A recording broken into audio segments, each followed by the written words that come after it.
sí, continuando con las definiciones de cinemática, ahora vamos a dar las definiciones de movimiento variado, es decir, a velocidad diferente que no sea constante, con aceleración diferente a cero. Vamos a ver las definiciones de aceleración, aceleración instantánea, y también vamos a empezar a describir lo que es movimiento uniformemente acelerado, la definición de aceleración de la gravedad, y después temas relacionados como por ejemplo caída libre, tiro vertical, movimiento de una partícula en forma de proyectil, en el cual están las combinaciones de todos los que habíamos definido anteriormente, movimiento circular. En la parte de movimiento circular lo que vamos a ver es aceleración constante y aceleración cero, es decir, que movimiento acelerado y movimiento desacelerado. Ahora les invito a ver las siguientes placas. En las placas anteriores habíamos definido lo que era movimiento uniformemente con aceleración cero. No siempre la aceleración es cero, y en este caso, por ejemplo, tenemos un movimiento variado donde la aceleración es diferente a cero.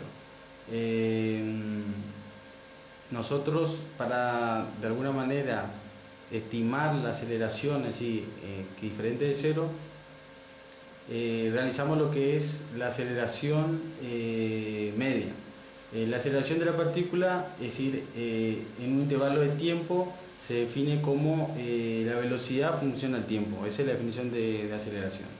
Y para determinar lo que es la aceleración media hacemos la variación de velocidad en función al tiempo. En este caso nosotros, como está descrito, podemos tener aceleraciones positivas o negativas. ¿Qué significa esto?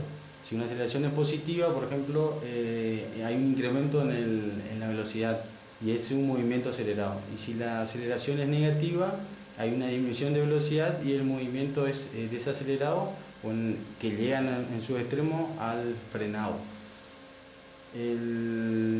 Como también existía hoy, como habíamos definido el tema de velocidad instantánea, también se cumple para la velocidad lo que es aceleración instantánea. La aceleración instantánea, es decir, si yo considero un intervalo de tiempo muy pequeño y aplico la definición de límite, ecuaciones matemáticas, de un tiempo tendiendo a cero, llego a la ecuación que la aceleración instantánea es la derivada de la velocidad en función del tiempo. Eso sería en tiempos pequeños, y si yo considero que esa aceleración o que la velocidad en su forma de definición es velocidad sobre tiempo, yo puedo expresar otra forma de la aceleración instantánea como la derivada segunda del espacio con respecto al tiempo al cuadrado. Es decir, que yo para estimar la velocidad instantánea tendría que estimar o calcular esta ecuación doble o esta integral doble que tengo como aceleración. El movimiento rectilíneo uniformemente acelerado se considera cuando tengo un incremento de aceleración. La forma de estimar dicho movimiento, de estimar la cantidad, es realizando la integral de la ecuación que habíamos visto anterior, teniendo las consideraciones que la aceleración es constante, integro dos veces y llego a esta ecuación. No es interesante, no es importante saber la ecuación o la forma matemática de llegar a la ecuación, sino que sí hay que acordarse de dicha ecuación en su forma determinada. ¿Por qué dicha ecuación tiene signo positivo o negativo? Porque la aceleración puede ser positiva o negativa, como habíamos dicho hoy, o si es acelerada o retardada. Nosotros cuando consideramos aceleración, decíamos que estábamos considerando aceleración en un sistema inercial, es decir, sin considerar lo que es aceleración de la gravedad.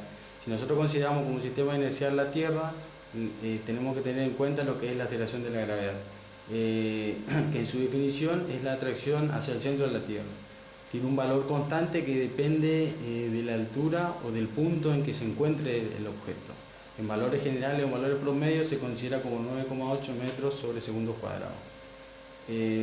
Esta consideración de caída de aceleración de gravedad es muy importante para lo que es la definición ahora de lo que es caída libre y tiro vertical. ¿Cuándo consideramos un cuerpo en caída libre? El cuerpo en caída libre es el movimiento de un cuerpo que parte desde una cierta altura y con velocidad inicial 0 y se dirige hacia el suelo, donde su punto de velocidad máxima es justamente en un instante antes que llegue o que haga impacto con el suelo. Como algunas consideraciones, todos los cuerpos caen con la misma aceleración, es decir, 9,81 metros segundo cuadrado. Es un movimiento uniformemente acelerado, es decir, que la aceleración es constante, y en este caso consideramos como aceleración constante 9,81, y el movimiento es rectilíneo uniformemente acelerado. Para tener una en cuenta o una forma gráfica la caída de un cuerpo desde un cierto punto y para estimar la distancia y los tiempos, se parte de la misma ecuación de aceleración, se hacen diferentes consideraciones y llegamos a las ecuaciones que realmente son importantes, donde nosotros podemos estimar la altura del cuerpo en función a simplemente dos variables, una es g y la otra es h. Es decir, que sabiendo h, nosotros podemos tener en cualquier intervalo, en cualquier instante, la posición de la partícula. Otra cuestión importante es estimar el tiempo, así que en función a qué datos tengamos del objeto, podemos estimar el tiempo de caída. Y la velocidad final, que dijimos que es un instante antes de llegar al impacto o al suelo. Esto es en lo que se refiere a caída libre, es decir, si yo tengo un cuerpo y lo dejo caer. Ahora, si yo considero lo que es tiro vertical, la diferencia de tiro vertical con caída libre es que el objeto, que es decir, no es un objeto que está lanzado en un tiempo a una velocidad inicial 0, sino que es un objeto que está arrojado con una velocidad inicial que es diferente de 0. Y la descripción del movimiento describe una parábola, donde el tiro vertical obtiene comportamientos de tiro vertical hacia el punto de altura máxima. Cuando llega al punto de altura máxima, el cuerpo cae en caída libre, es decir, que acá tengo una combinación de lo que es tiro vertical y caída libre.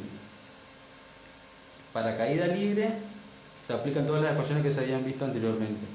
Para tiro vertical, conociendo la velocidad inicial, nosotros podemos estimar las velocidades en diferentes tiempos del recorrido de la partícula.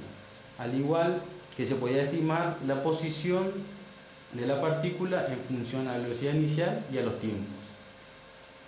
Acá hay dos cuestiones importantes donde se tiene en cuenta la altura máxima y el tiempo máximo.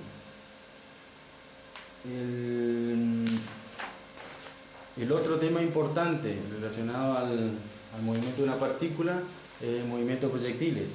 El movimiento de proyectiles, a diferencia de lo que es tiro vertical, tenemos un comportamiento de la velocidad en dos direcciones. Nosotros, para simplificar las cuestiones, vamos a considerar la dirección en X y la dirección en Y. Es decir, que la partícula en todo momento va escribiendo en sus dos componentes. Es decir, que acá la velocidad inicial, que es tangente al recorrido, si se podría estimar haciendo derivada. Para simplificar eso, se realiza lo que es la descomposición de fuerza en cada punto del recorrido de la partícula. Las ecuaciones finales para estimar dicha magnitud de velocidad son las que se presentan a continuación y están en función al ángulo que forma tanto en la coordenada X como en la coordenada Y. En algunos puntos del recorrido, tanto en X como en Y, algunos ángulos son cero. Por eso son velocidades que en algún momento, por ejemplo, en su punto máximo, tiene velocidad en X y no velocidad en Y. Pero eso se ve cuando se empieza a aplicar la ecuación. Otros puntos importantes son el alcance y la altura máxima a la cual llega el proyectil. En relación a lo que es movimiento circular, nosotros lo que vamos a definir ahora es lo que es la velocidad angular, que se define como la variación del ángulo en función al tiempo, y para tener una idea de los diferentes tipos de movimientos, tenemos movimiento uniforme, donde la velocidad angular es constante y la aceleración es cero. Acá viene la definición de lo que es frecuencia y lo que es aceleración centrífuga. La aceleración centrífuga en este caso solamente consideramos la aceleración hacia el centro, que se define como el cuadrado de la velocidad angular sobre el radio. El movimiento que no es uniforme, es decir que la aceleración es diferente de cero y la velocidad angular es diferente de cero. Tenemos la siguiente ecuación, donde acá tenemos que tener en cuenta la aceleración tangencial y la aceleración centrífuga, que es la que habíamos nombrado.